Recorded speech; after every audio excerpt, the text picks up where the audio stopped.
Manifest! Chia! Ta! Ha! Hiu! Xia! Oh! Chia! Ra! Ta! Chia! Ra! Xia! Ra! Hiu! Ta! Xia! Ra! Obey! Xia! Ra! You will regret this! Hiu!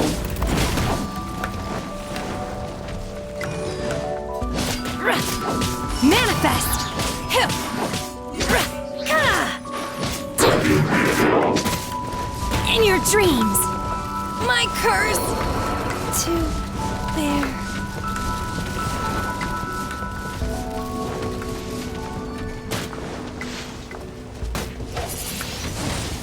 Windblade! Yeah! With the wind! What? Huh?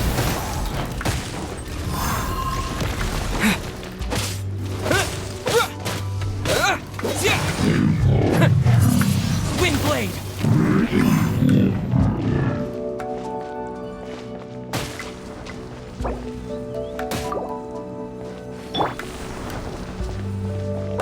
My time has come.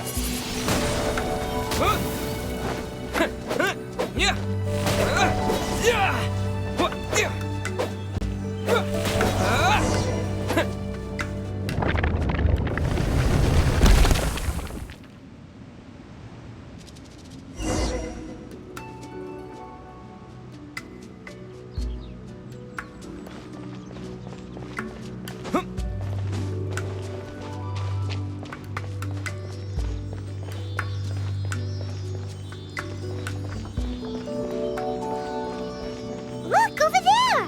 Could that be the sunset vermilionite?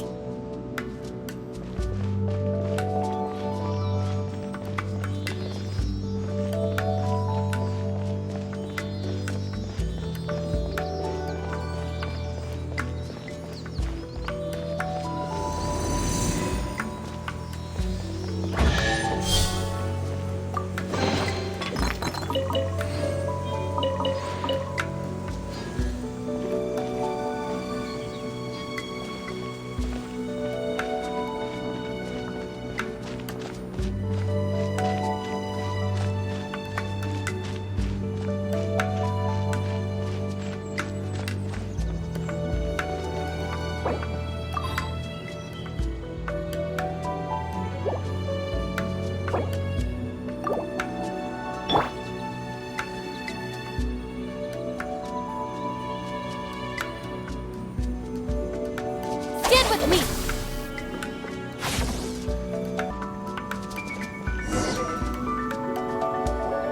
Is this it? Is this the sunset vermilionite? It's so huge!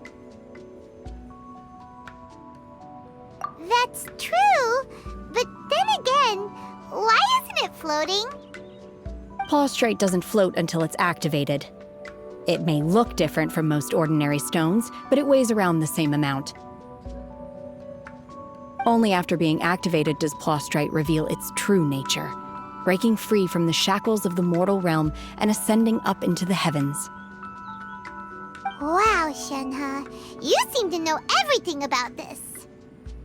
Only because my master is fond of chatting about these things.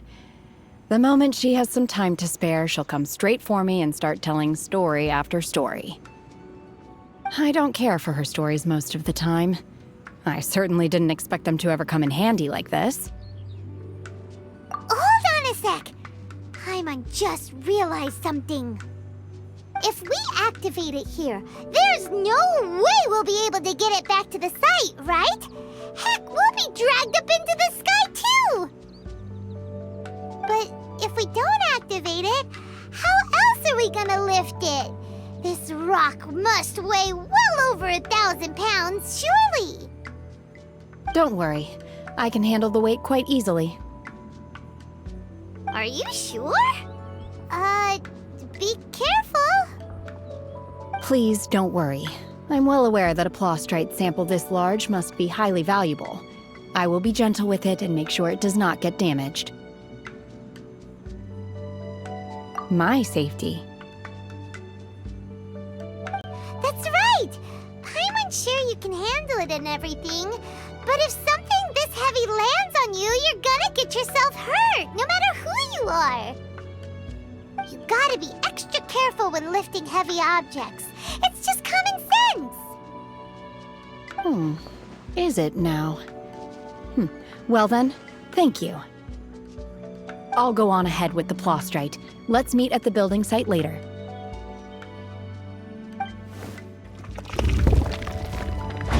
How is Shenhe able to carry that huge rock all by herself?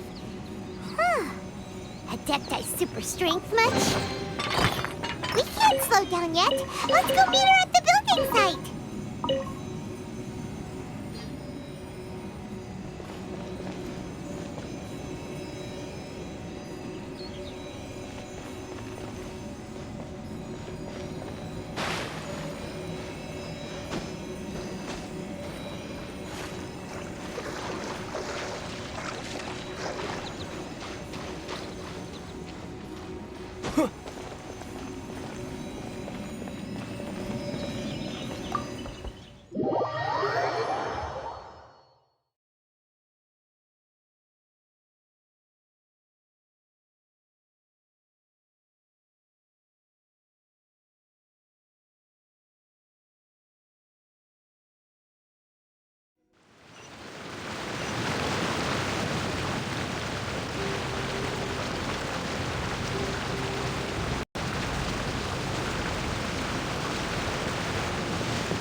Wind blade!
Oh my god, I can't believe my eyes. How can she lift that massive rock all by herself? She's gotta be one of those Adepti, surely. Oh, mighty Adeptus, please give me your blessing so that in the coming year I may reap a more bountiful salary. This is top tier in size and quality, and the condition it's in is quite simply immaculate. Congratulations! This item is approved for submission. I'm going to award you full marks for the Sunset Vermilionite item. May I take your name? My name isn't important. I'm not even here to compete. I was just delivering this for some other people. They should be here any minute now. Shenhua, and Ningguang's little helper.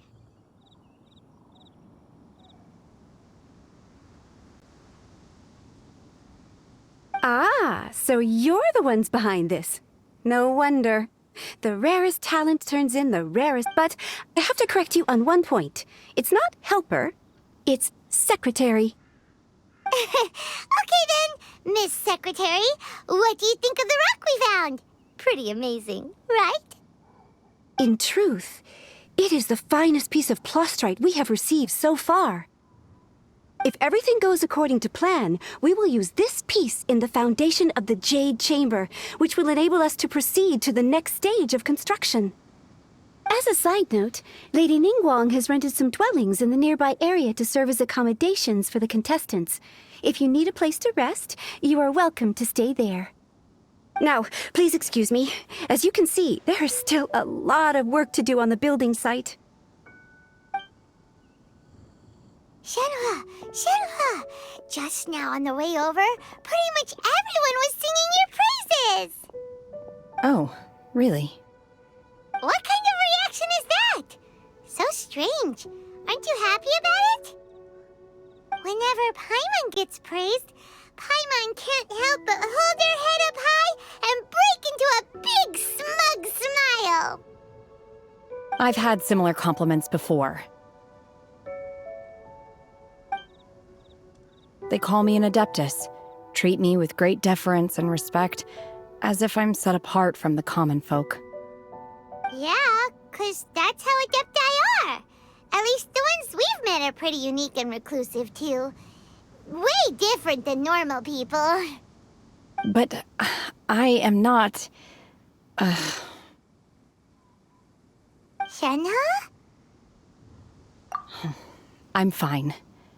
I've been exerting myself quite a lot ever since we set foot in that abode. I'm just a little fatigued.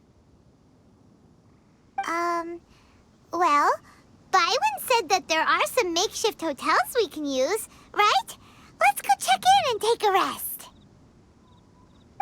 No need.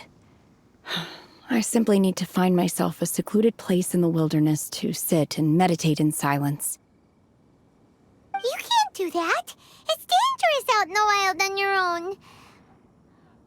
When you're hungry, you go eat something tasty. And when you're tired, you go lie down in a nice... Okay. If you insist. Great! Now we're talking. Let's head to our hotel.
Hi there. Checking in, are we? You're just in time. We only have 2 rooms left. Since this was chosen as the building site for the new Jade Chamber, we've had a constant stream of people in this area. And not just workers either. Visitors, business people, tea sellers, all sorts. So, business is booming for me today. Very few vacancies. You're lucky you got here when you did. Great! One of your rooms is still being cleaned. I guess it should be ready within the hour. The other room is just through the door on the left. Here are your keys. All right. Hope you enjoy your stay. Please excuse me, I'll leave you to it. Shenhe, you should go get some rest. We'll hang around outside until the other room's ready. Paimon's gonna go see if there's anything good to eat around here. Paimon couldn't help but notice one of the guests walk in with a huge grilled chicken drumstick before. Let's buy one for Shenhe too. She can have it as a midnight snack. Or save it for breakfast tomorrow. All right. I will head to my room for now. If you need anything, don't hesitate to disturb me. I'm a light sleeper. I will hear if you knock on the door.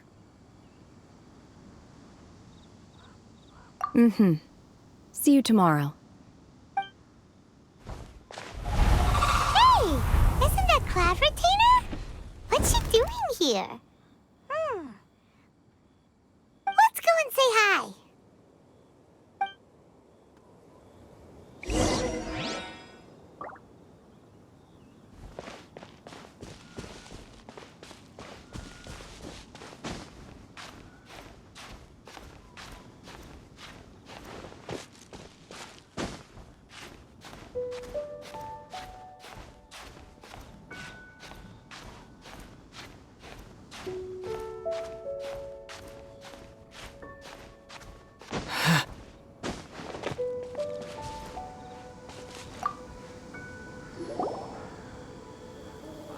One trusts you have met Shenhe. So, are you getting along quite well? So far, so good. Yeah. So, you know Shenhe too, Cloud Retainer? Naturally. Save for Ganyu, who spends the majority of her time in Liyue Harbor. All the Adepti living today are acquainted with Shenhe to some degree. Cool. So, what's her Adeptus name anyway? Calling her Shenhe feels kind of friendly, but also kind of disrespectful. So Paimon's thinking maybe it'd be better if we called her by her Adeptus name instead. Her Adeptus name? Why, pray tell, would Shenhe have an Adeptus name? Don't all Adepti have a special title they go by? On this latter point, you are correct. However, Shenhe is human. Oh, right. Wait, what? Paimon neither! This is a real surprise! Do you mean to say that she presents differently from ordinary human beings? Well, to start with, her problem-solving methods are... Ah, yes. She was like this all those years ago when one first met her. In this, one first found Shenhe by chance in a cave. One was passing by and sensed the presence of a god's remains. Being inside was Shenhe, then aged around 6 years old. In her hand, she held a dagger with which she was confronting a monster that was the god's remains incarnate. That sounds so dangerous. When one arrived, she had already been locked in confrontation with this monster for several days. Most mortal children are fragile, both physically and mentally, and are highly reliant on their parents for survival. But not so her. That she was able to endure such terrible danger was due not only to her strong willpower, but also to the bloodlust and homicidal instinct with which she was born. One dealt with the monster, yet she still refused to lower her guard. She even pointed her dagger in one's direction and remained ready to strike. Only after she was satisfied that one had no intention to cause her harm did she finally relent. She then passed out without uttering a single word. In other words, if you hadn't passed by that day, Shenhe might have... Not necessarily. Upon one's arrival, one could sense that the god's wrath was gradually receding. Even had the stalemate continued, one suspects that Shenhe may have still emerged the victor of the confrontation. That's still so dangerous, though. Why was a tiny little kid battling against the wrath of a god in the first place? Alas, the mortal world is rife with suffering of every kind. And she had experienced her fair share of this, even at a tender age. Seeing that indeed, it is one to whom she refers. Shenhe has an extraordinary constitution, making her well adapted to practicing the Adepti arts. However, her homicidal urges did not subside with age. Rather, they grew stronger day by day. Mooncarver once performed a divination for her. He declared that her fate is to bear the curse of calamity. Consumed by malevolent energy, she is prone to bring harm to those around her. Such is the magnitude of the danger this poses, that her soul must be bound with red ropes to keep her homicidal instinct at bay. The red ropes have indeed served to keep her calmer and more content. They also seem to have rendered her somewhat inexpressive. Perhaps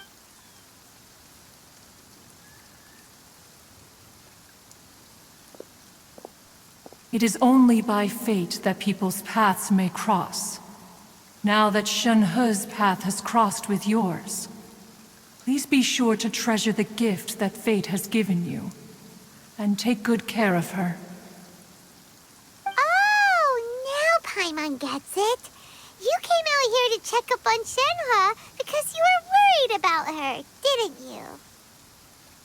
Huh. You dare draw such a facile conclusion on the nature of one's present excursion? Incorrect. The truth is that while Liyue Harbor may seem peaceful today, danger is always lurking in the shadows. Ningguang once made a bold assertion that this is to be the era of the contract between Liyue and the humans. Well, one is most curious to observe how she will respond to the coming storm. If she handles it admirably, one is willing to be a witness to her achievements. But if she does not, the Adepti shall not hesitate to seize control. Let us conclude our conversation here for today. One has occupied enough of your time, and night is approaching. Be sure to get ample rest.